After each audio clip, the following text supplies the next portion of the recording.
లేకున్నా సరిగ్గా లేకున్నా కూడా ఆయన ఖచ్చితంగా గారు చాలా మంది పదవులు ఆశించి ఇంకొకటి ఆశించి స్వామివారికి మొక్కుకుని కూడా ఇలా నడక మార్గంలో వస్తూ ఉంటారు. కానీ ఏమీ ఆశించకుండా ప్రాయశ్చిత్త దీక్ష చేస్తూ ప్రజల్ని క్షమించమని, అంటే దీనికి సంబంధించి ఆ ఎఫెక్ట్ అనేది ప్రజల మీద పడకుండా క్షమించమని భగవంతుడిని కోరుకుంటూ ఒక సినిమా సెలబ్రిటీ, డిప్యూటీ సీఎం ఈ స్థాయి వ్యక్తి ఇలా నార్మల్గా వెళ్ళడాన్ని మీరు ఎలాంటి సందేశం ఇవ్వాలనుకుంటున్నారు? కళ్యాణ్ గారు ఎప్పుడు మాట్లాడే ముందు చాలా రోజుల ముందు నన్ను కూడా ఆయన టీడీ బోర్డు మెంబర్ గా నియమింపజేశారు. 2015 నుంచి 2017 వరకు ఎప్పుడో ఒక మాట చెప్పేవారు పవన్ కళ్యాణ్ గారు, మన దగ్గర ధర్మం ఉంది సార్. ఆ పక్కన ఉన్న అదర్ పార్టీస్ ఎవరైనా సరే చాలా బలవంతులు, ధనంతో తొలగొతున్న వాళ్ళు, మనమేమో ఇలా ఉన్నాము అంటే, మనం ధర్మం వైపు నిలబడితే ధర్మం వెనుక దైవం నిలబడతాడు.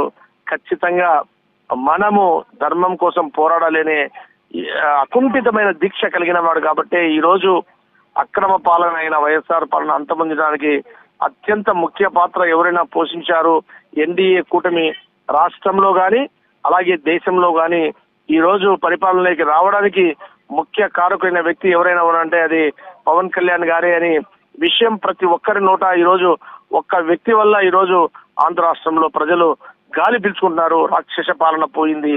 అలాగే దేశంలో కూడా ప్రధానమంత్రి నేతృత్వంలో ఉన్న ఎన్డీఏ పార్టీ కూడా ఈ రోజు పవన్ కళ్యాణ్ గారు ఈ ఎన్డీఏ కూటమి మన ఆంధ్రలో రావడం వల్ల అక్కడ నేషనల్ లెవెల్లో కూడా ఆ యొక్క పార్టీ నిలబడడానికి ముఖ్య కారకుడయ్యారు పవన్ కళ్యాణ్ గారు. అందుకే ఈ రోజు ప్రపంచ దేశాల్లో ఒక ప్రముఖ నాయకుడుగా ఉన్న మోడీ గారే పవన్ మేరే సాత్ హై అన్నాడంటే మనం ఆలోచించుకోవాలి. అదే సెంట్రల్ హాల్లో ఏ పవన్ నై ఆంధీ హై అన్నారు అంటే ఈయన ఒక పవనుడు కాదు తుఫాను అన్నాడు. అంటే ఒక అంతటి నాయకుడు పవన్ కళ్యాణ్ గారి గురించి అంతటి గొప్ప సందేశాన్ని తెలియజేశాడంటే మనందరం గమనించాల్సింది ధర్మాన్ని రక్షించడానికి, అలాగే కష్టంలో ఉన్న వారి వైపు నిలబడడానికి. మీరు చూసుకుంటే అటు ఉద్దానం వైపు, అటు స్టీల్ ఫ్యాక్టరీ వైపు, తర్వాత ఎన్నో విషయాల్లో మా చిత్తూరు జిల్లాకు వస్తే చిత్తూరు హైరోడ్డు సమస్య తీర్చడానికి ఈ రోజు వచ్చారు ఆయన. చెట్టిపల్లిలో సమస్య ఉంటే ఆ రైతుల కోసము నిలబడ్డాడు. ఎక్కడైతే కష్టం ఉందో అక్కడ ప్రజల వైపు నిలబడి వాళ్ళకి న్యాయం జరిగే వరకు పోరాడే నాయకుడు పవన్ కళ్యాణ్ గారని ఈ రోజు రాష్ట్రంలోనే కాదు దేశంలోనే అందరూ ఆయన వైపు చూస్తున్నారు. అలా కాకుండా ముఖ్యంగా మనం గమనించాల్సింది ఈ రోజు దేశంలోనే అత్యంత యూత్ ఫాలోయింగ్ కలిగిన ఏకైక నాయకుడు పవన్ కళ్యాణ్ గారు. ఇదే కాకుండా ఆయన ఫైనల్ గా ఒక క్వశ్చన్, ఏ రాజకీయ నాయకుడు కూడా తన సొంత డబ్బుని ప్రజల కోసం ఖర్చు పెట్టరు. అంటే ప్రజల కోసం ఆ ప్రభుత్వంలో ఏదైతే డబ్బులు ఉంటే వాటిని ఖర్చు పెడతారు, కానీ తన సొంత డబ్బును కూడా ప్రజలకు ఏమైనా సమస్య వస్తే, రీసెంట్గా వరదల విషయంలో కూడా కావచ్చు, గ్రామ పంచాయతీలకి ఒక్కొక్క గ్రామ పంచాయతీకి సుమారు 400 గ్రామ పంచాయతీలకి 4 కోట్లు, తర్వాత తను వ్యక్తిగతంగా మళ్ళీ 2 కోట్లు, ఓవరాల్గా ఒక 6 కోట్లు అయితే ఆయన ఇచ్చినటువంటి పరిస్థితి. దీన్ని కూడా విమర్శలు చేస్తున్నటువంటి పరిస్థితి మనం బయట చూస్తున్నాం. ఏమంటారు వ్యత్యాసం, మీరేం చెప్తారు? కాదు రాష్ట్రంలోనే కాదు దేశంలో ఏ రాజకీయ నాయకుడు తన జోబులోంచి డబ్బు తీసుకున్న దాఖలాలే లేవు. అటువంటిది హుదూద్ తుఫాన్ వచ్చినా, అలాగే సైనిక ఫండ్ కు డబ్బులు ఇచ్చిన, అలాగే కౌలు రైతులు దాదాపు 3000 మంది, అంటే ఒక కౌలు చేసుకునే రైతు చనిపోతే వాళ్ళ భార్య పిల్లలు ఎంత కష్టాల్లో పడతారని అటువంటి కౌలు రైతుల 3000 మందిని రాష్ట్రంలో ఆయన ఎంపిక చేసుకుని అటువంటి వారికి వాళ్ళు ఎవరు అడగరు. ఎవరిని అడుగుతారు? ఎందుకు అడగల? ఆయన గవర్నమెంటా పవన్ కళ్యాణ్ గారు, లేకపోతే వేల కోట్లు ఉన్న వ్యక్తి? అటువంటి కౌలు రైతు చనిపోతే ఆ కుటుంబానికి అండగా నిలబడిన 3000 కుటుంబానికి అండగా నిలబడి తన సొంత డబ్బుని ఒక్కొక్క కుటుంబానికి ₹1,00,000 ఇచ్చిన నాయకుడు పవన్ కళ్యాణ్ గారు. ఉదార స్వభావం కలిగిన నాయకుడు. అలాగే మొన్న చూస్తే మీరు విజయవాడ వరదల్లో చూశారు, ₹1 కోటి ఆంధ్రప్రదేశ్ కు, ₹1 కోటి తెలంగాణకి ఇవ్వడమే కాకుండా 400 పంచాయతీలకు పంచాయతీకు ₹1,00,000 అంటే ₹6 కోట్ల, 4 కోట్లు ప్లస్ 2 కోట్లు, ₹6 కోట్ల తన సొంత డబ్బుని ఆయన ప్రజలకు ఇచ్చారంటే ఆయన చేయికి ఎముకలేదు. ఆ మాట చెప్పబోతున్నారు, నేను చెప్పబోతున్నాను. ఆ క్వశ్చనే మీరు అడిగారు. అటువంటి నాయకుడు, ఉదార స్వభావం కలిగిన నాయకుడు, రాజు మంచివాడు అయితే రాజ్యం సుభిక్షంగా ఉంటుంది. పవన్ కళ్యాణ్ లాంటి వ్యక్తి ఈరోజు రాజకీయాల్లో అంటే ఆంధ్ర రాష్ట్రం ఖచ్చితంగా సుభిక్షం వైపు అడుగులేస్తా ఉంది. ఈ రోజు అభివృద్ధిని వైపు నడిపించే నాయకుడు చంద్రబాబు నాయుడు గారని పవన్ కళ్యాణ్ గారు చెప్తున్నారు. అలాగే ఆశయం కలిగిన నాయకుడు పవన్ కళ్యాణ్ గారని ప్రజలందరూ చెప్తున్నారు.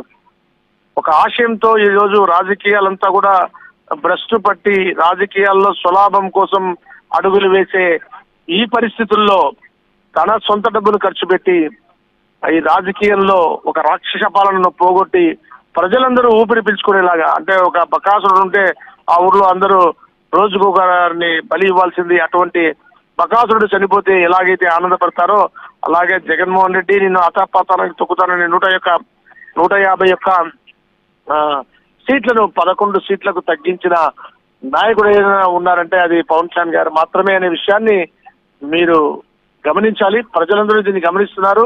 ఈ రోజు ప్రజల వైపు ఏ నాయకుడు నిలబడతారంటే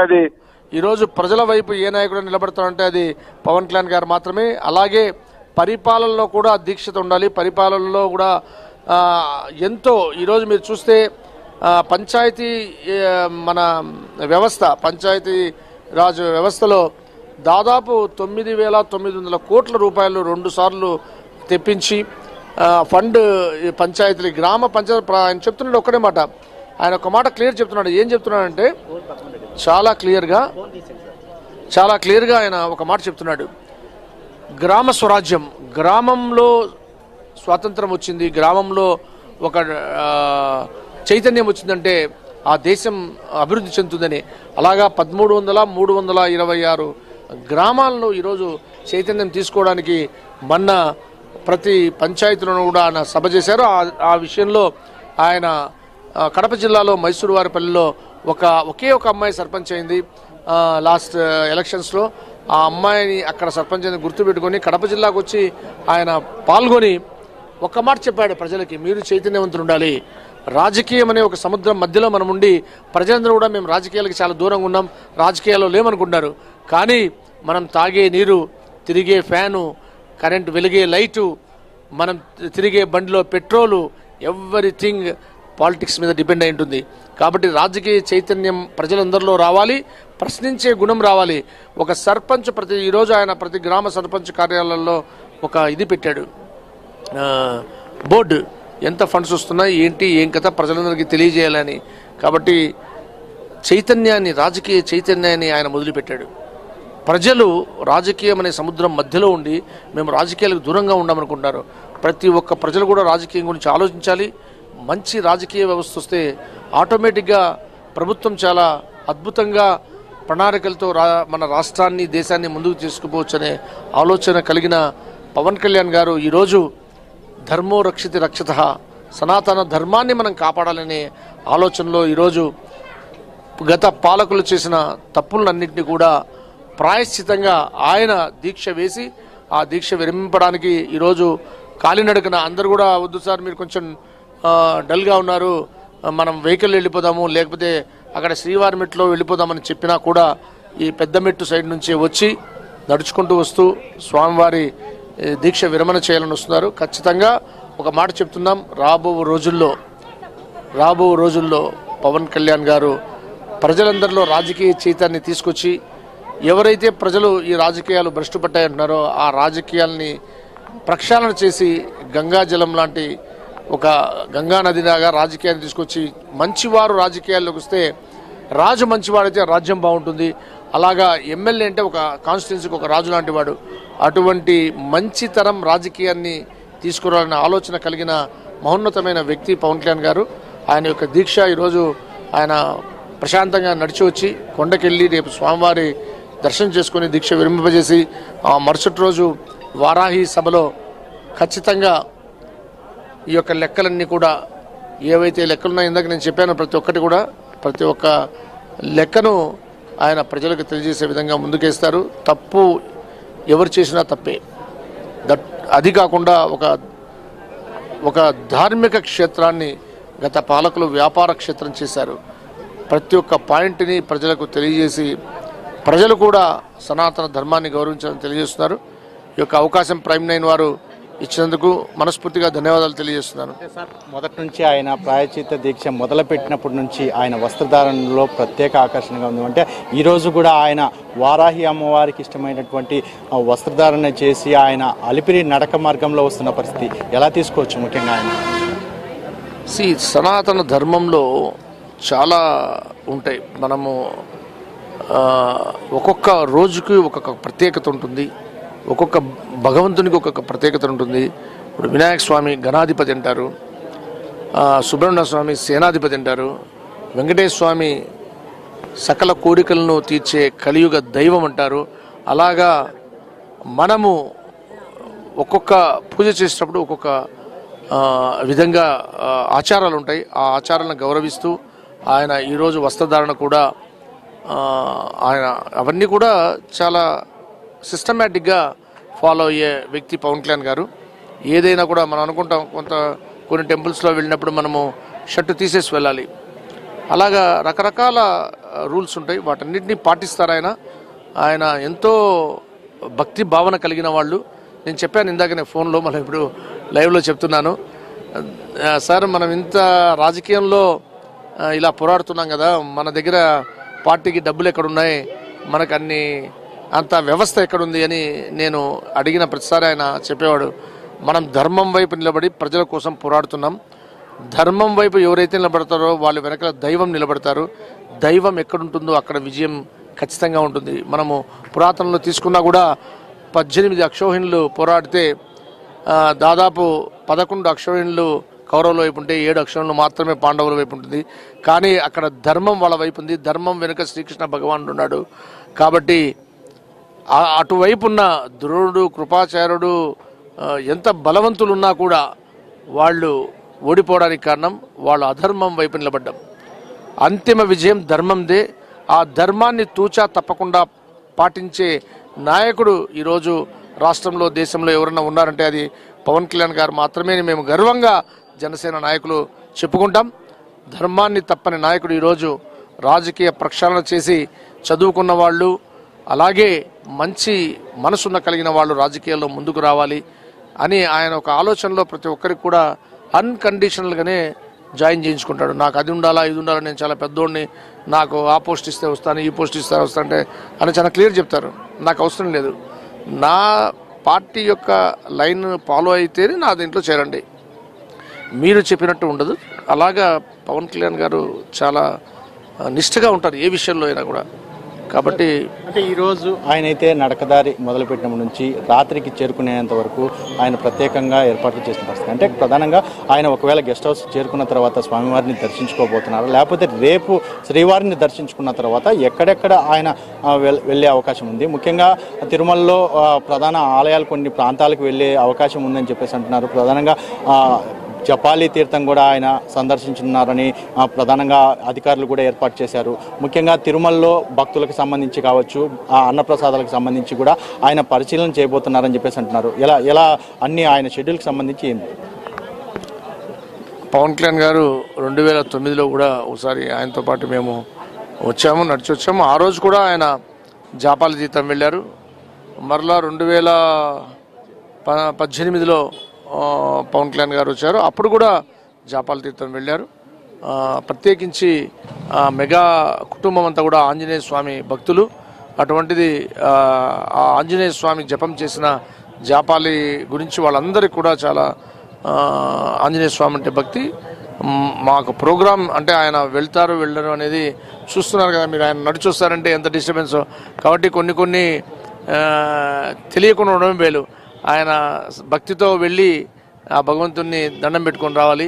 కానీ అందరూ వెంట ఎక్కువ మంది జనాలు వస్తారు కాబట్టి ఆ ప్రోగ్రామ్ ఏది రివీల్ చేయదలుచుకోలేదు.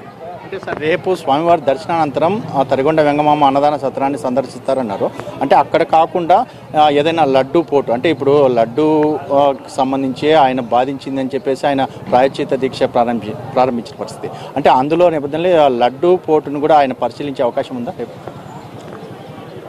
ఖచ్చితంగా ఆయన మనసులో అన్ని రివీల్ చేయరు. సామాన్యంగా పవన్ కళ్యాణ్ గారు ఎప్పుడు వచ్చినా కూడా మీటింగ్లో కూడా ఏం మాట్లాడతారనే విషయాన్ని కూడా ఎవరితో డిస్కస్ చేయరు. ఆయన మనసులో ప్రతి ఒక్కటి ఉంటాయి, ఆయన నోట్ చేసుకుంటారు. రేపు ఆయన మనసులో ఏముందో అలా ఆయన చేస్తారు. అది మళ్ళీ మేము ముందుగా తెలియజెప్పాల్సిన అవసరం లేదు. 100% ఆయన ఏమనుకుంటారో అవి మేము ఫాలో అయ్యేవాళ్ళం. కానీ ఆయన ఇది చేయాలా అది చేయాలని ముందుగానే మనము విశదీకరించి చెప్పకూడదు అనుకుంటున్నాం. అంటే ఆయన వస్తున్న నేపథ్యంలో ఇప్పటికే పలు ఆలయాల్లో కూడా ప్రత్యేక ఏర్పాట్లు చేశారు. మరోవైపు కొన్ని ఆలయాల్లో గోవిందనామ స్మరణలతో ఉండాలి అని చెప్పేసి జనసేన పిలుపు ఇచ్చిన పరిస్థితి. కొన్ని ప్రాంతాల్లో ఓం నమో నారాయణ మంత్రాక్షరి పఠించేలా కూడా ఏర్పాట్లు చేశారు. ఎక్కడెక్కడ ఏ విధంగా చేశారు? ముఖ్యంగా 3వ తేదీ బహిరంగ సభకు సంబంధించి ఎటువంటి ఏర్పాట్లు చేశారు? యాక్చువల్గా నిన్న ప్రతి ఆలయంలో కూడా మేము దీపారాధన చేసి భగవంతుని స్మరించడం జరిగింది. అలాగే ఈరోజు ఉదయం నమో నారాయణ మంత్రాన్ని ప్రతి ఆలయంలోనూ, ప్రతి పల్లెలోనూ, ప్రతి పంచాయతీలోనూ, ప్రతి మండలంలోనూ, ప్రతి నియోజకవర్గంలో మా జనసేన నాయకులందరూ కూడా ఆ యొక్క నారాయణ మంత్రాన్ని ఈరోజు జపించారు. రేపు భజన కార్యక్రమం, ప్రతి దేవాలయంలోనూ భజన కార్యక్రమం చేయాలని ఆయన చెప్పారు. ఆయన ఏదైతే చెప్పారో అవన్నీ కూడా జనసేన నాయకులు తూచా తప్పకుండా, వీర మహిళలు తూచా తప్పకుండా అవి చేస్తారు రేపు కూడా. అలాగే వారాహి సభలో ఏం మాట్లాడతారనేది మనం ఆయన నోట్ ద్వారానే విందాం. మనం ముందుగానే మాట్లాడుకోవడం ఎందుకు. అంటే ప్రధానంగా మాట్లాడాలి అనే ఒక ఉద్దేశం ఇది ఉంటుంది. కానీ ప్రధానంగా మీరు ఏ విధంగా ఉండబోతుంది అని ప్రధానంగా ఏ విధంగా చెప్తారు? అంటే వారాహి సభలో ఇటువంటి నిర్ణయాలు తీసుకోబోతున్నారు. ఏదన్నా ప్రధానంగా జనసేనకు సంబంధించి నిర్ణయాలు, కొత్త నిర్ణయాలు ఏమన్నా తెలిసింది? అలా కాదు, సనాతన ధర్మం గురించి ఇక్కడికి వచ్చారు. సనాతన ధర్మాన్ని మనం ఎందుకు గౌరవించాలి, మనం మన మతాన్ని ప్రేమించాలి, పరమతాన్ని గౌరవించాలని చాలా క్లియర్గా పవన్ కళ్యాణ్ గారు చెప్పారు. మన మతం గౌరవిస్తూ, పరమతం ముస్లిం మతమైనా క్రైస్తవ మతమైనా ఏదైనా మనం గౌరవించాలనే విషయాన్ని ఆయన చాలా క్లియర్గా చెప్పారు. సనాతన పరిరక్షణలో హిందూ ధర్మాన్నే కాదు, వేరే మత ధర్మం కూడా ఎప్పుడైనా కష్టం వస్తే నేను వాళ్ళ వైపు నిలబడతాను అనే మాటను చాలా క్లియర్గా పవన్ కళ్యాణ్ గారు చెప్పారు. మీరు మీ తల్లిదండ్రుల్ని ప్రేమించండి, వేరే తల్లిదండ్రులను గౌరవించండి అనే విషయాన్ని చాలా క్లియర్గా ఆయన చెప్తున్నారు. ఎవరికి ఏ మత ప్రజలకు అన్యాయం జరిగినా దాని వైపు, ఆ ప్రజల వైపు నిలబడి వాళ్లకు న్యాయం జరిగే వరకు పోరాడతామని చెప్పారు. అలాగే చాలా జరిగాయి గత పాలకుల్లో. ముఖ్యంగా తీసుకుంటే ఆ రామతీర్థంలో రాముల వారి తల శిరచ్ఛేదం అంటే వాళ్ళు ఎవరు చేస్తారో కూడా పట్టుకోలేని పరిస్థితి. అక్కడ రథం కాలిపోతే మనకు ఆ రథం ఎవరు కాల్చారు ఏంటి అంటే నిర్లక్ష్య ధోరణి. అలాగా దాదాపు 290 గుడులలో ధ్వంసాలు జరిగినా కూడా గత పాలకులు పట్టించుకునే పరిస్థితి. ఎందుకంటే భక్తి లేకపోతే భయం ఉండదు. అక్కడ ముఖ్యంగా భక్తి లేదు. భక్తి లేనందువల్ల సనాతన ధర్మాన్ని కాపాడే విషయంలో పోయిన పాలకులు తప్పు చేశారనే విషయాన్ని క్లియర్గా చూడండి. మీరు చాలా ఉన్నాయి, ఇంకా చాలా ఉన్నాయి. ప్రతి ఒక్కదాన్ని ఆయన గమనించారు, చాలాసార్లు మాట్లాడారు. మీరు గమనిస్తలేదు. ఓన్లీ ఇప్పుడు ఈ యొక్క తిరుమల లడ్డు విషయంలో కాదు, పవన్ కళ్యాణ్ గారు శ్రీవాణి టికెట్ గురించి చాలా గట్టిగా మాట్లాడారు. గత 3 ఏళ్ళ నుంచి మాట్లాడుతున్నారు. అలాగే రాముల వారి విగ్రహాల శిరచ్ఛేదన జరిగినప్పుడు చాలా గట్టిగా మాట్లాడారు. అలాగే రథం మనము అంతర్వేదిలో రథము కాల్పినప్పుడు కూడా, ఎందుకంటే ఏదన్నా ధర్మం వైపు నిలబడితే చాలా ధైర్యం కావాలి. ఆ ధైర్యం పూర్తిగా ఉన్న వ్యక్తి పవన్ కళ్యాణ్ గారు. ఈరోజు కూడా పవన్ కళ్యాణ్ గారు ధర్మాన్ని కాపాడంలో ఒంటరిగా ముందుకు వచ్చాడు. 2014లో ఈరోజు లక్షల మంది, కోట్ల మంది ఆయన వెనక నడుస్తున్నారు. అలాగే ఒక ప్రపంచ రికార్డు 21 సీట్లకు 21 సీట్లు గెలిచిన ఏకైక పార్టీ జనసేన పార్టీ. అటువంటి నాయకుడు పవన్ కళ్యాణ్ గారు. ఆయన ఈరోజు రాష్ట్ర స్థాయి నాయకుడు కాదు, ఈరోజు దేశ స్థాయి నాయకుడు. సాక్షాత్తు the most powerful leader one among across the world Modi గారు. అటువంటి మోడీ గారే పవన్ మేరే సాథ్ హై అన్నాడు. అంటే చూడండి, అంటే పవన్ కళ్యాణ్ గారి యొక్క నిబద్ధత ఎటువంటిదో మీరు చూడండి. అంత పెద్ద సెంట్రల్ హాల్లో ఎంతోమంది నాయకులు కూర్చుంటే, ఎంపీలు, ఎమ్మెల్యేలు, నాయకులు కూర్చుంటే వాళ్ళ ముందు ఏ పవన్ నై ఆంధీ హై అన్నాడు. అంటే మీరు గమనించాల్సిన విషయం, అటువంటి స్థానానికి పవన్ కళ్యాణ్ గారి యొక్క నిజాయితీ, ధర్మం ఆయన్ని అక్కడికి తీసుకెళ్ళింది. ఆయన ధర్మో రక్షితను ఫాలో అయ్యే వ్యక్తి. ఖచ్చితంగా పవన్ కళ్యాణ్ గారు ధర్మం వైపు నిలబడతారు. ఆయన వైపు వెనక దైవం నిలబడుతుంది. రాబో రోజుల్లో అన్ని మంచి రోజులే. ఆంధ్ర రాష్ట్రం భారతదేశంలో ఒక తలమానికంగా రూపుదిద్దుకునే రోజులు ముందున్నాయి. అన్ని విధాలుగా రాష్ట్రం అభివృద్ధిలో నడుస్తుంది. పవన్ కళ్యాణ్ గారు ఈరోజు అభివృద్ధికి చిహ్నం చంద్రబాబు నాయుడు, ఆశయానికి చిహ్నం పవన్ కళ్యాణ్ గారని అందరూ చూస్తున్నారు. అలాగే ఆయనే చెప్పారు, పాలనలో నేను కూడా నేర్చుకుంటా ఉన్నాను, పెద్దలను గౌరవించాలి మనము అని. ఖచ్చితంగా పవన్ కళ్యాణ్ గారు ఏ యొక్క నిర్ణయం తీసుకున్నా జనసేన నాయకులందరూ, వీరమహిళలందరూ కూడా ఆయన ఏ నిర్ణయం తీసుకున్నా ఆ నిర్ణయానికి కట్టుబడి ఉంటామని, అలాగే రాష్ట్రాన్ని కాపాడడంలో అడుగులు ముందుకేస్తామని తెలియజేస్తూ ఆయన ఈరోజు క్షేమంగా బలంతో నడిచి వెళ్ళి పైన స్వామివారి దర్శనం చేసుకొని ఆ మాలను దీక్షను విరమించేస్తారని తెలియజేస్తూ ఈ అవకాశం ఇచ్చిన ప్రైమ్ నేను వాళ్ళకి మనస్ఫూర్తిగా ధన్యవాదాలు. అంటే ముఖ్యంగా షెడ్యూల్ కంటే ముందు చేరుకున్నప్పటికీ సామాన్య భక్తులు ఇబ్బంది పడకూడదనే ఉద్దేశంతో ఆయన కొంచెం ఆలస్యంగానే బయలుదేరిన పరిస్థితి ఎలా తీసుకోవచ్చు? ఆయన అంటే భక్తులు, సామాన్య భక్తులు ఇబ్బంది పడకూడదని ఆయన అటువంటి నిర్ణయం తీసుకోవడం మీరు పవన్ కళ్యాణ్ గారి యొక్క మనస్తత్వం నేను చెప్తాను చూడండి. ఆయన చాలాసార్లు చెప్తారు ఎవరిని మనం డిస్టర్బ్ చేయకూడదు అని. మీరు గమనించారు లేదో, నేను కళ్యాణ్ సార్ని 2008 నుంచి చూస్తున్నాను. ఎంతమంది మీద పడినా ఇలా తొయ్యను కూడా తోయాను. ఆయన అడ్జస్ట్ అయ్యి అడుగులు ముందుకు వేస్తాడే కానీ ఎవరి మీద ఆయన, మీరు చూస్తారు సభల్లో కూడా టక్కన ఎగిరి లేసిపోయి కడుక్కోడు, ఒకసారి కాళ్ళు పడుకుంటే కింద పడిపోయాడు. ఒకసారి చిత్తూరుకి వెళ్తా ఉంటే మనము ఆయన పైకి లేసారు సెంటర్ నుంచి, వెనక నుంచి కారు ఎక్కి ఒక అతను గట్టిగా ఆయన లాగేశాడు.